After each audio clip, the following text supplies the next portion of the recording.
The first question, let me write the topic.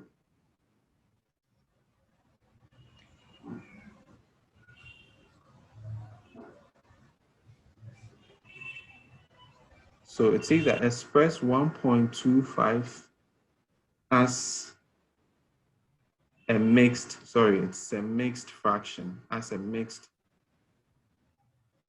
fraction in its lowest term. Okay, so we are to express 1.25 as a mixed fraction in its lowest term. Now let me just use this opportunity to explain something. Mixed fractions. Let's talk a little bit about mixed fraction. Now with mixed fraction, when I have one whole number 1/3, what it means is that it is one whole number plus a fraction 1/3. It is the same when I have a decimal and I have maybe 2.83. It is the same as I have 2 plus 0.83. So if they are saying that I should change a decimal to a fraction, be it a mixed fraction or an improper fraction, what I need to do is to separate the whole number that is in that decimal and separate the decimal also. So the example I just gave, which is 2.85, the whole number is 2. So I separate the whole number. Now I have to deal with what? The decimal. So it is the decimal that is left that I have to change to what? A fraction. So let's go back to our question. 1.25 will be 1 plus what? 0.25, okay? 1.25 will be 1 plus 0.25. So now let's take the 0.25 and see if we can change it to what? A fraction.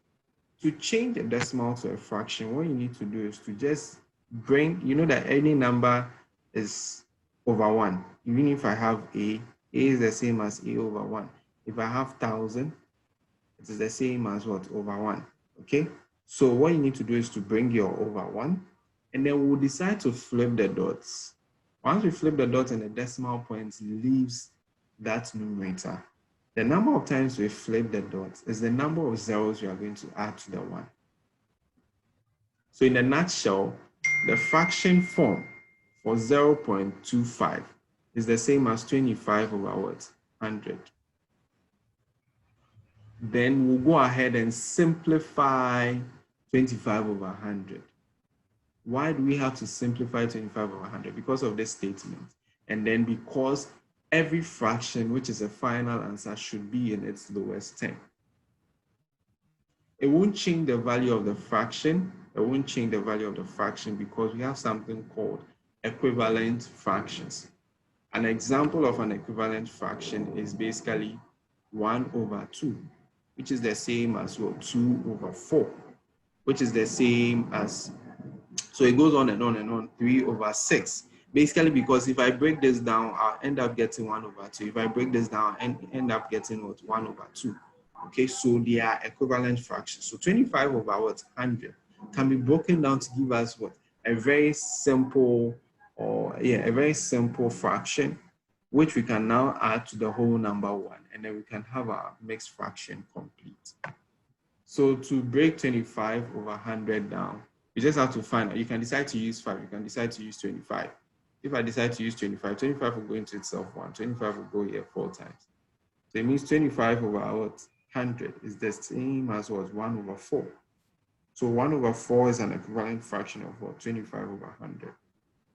So this whole thing can now be written as, let me bring it here, 1 plus 1/4. And as I explained here, when you have a mixed fraction like this, it is the same as this. So 1 plus 1/4 can also be written as one whole number 1/4. And then we've actually changed 1.25 to a mixed fraction. If the question says that change it to what? An improper fraction, you know what to do. The denominator multiplies the whole number. Whatever answer you get, it is added to the numerator.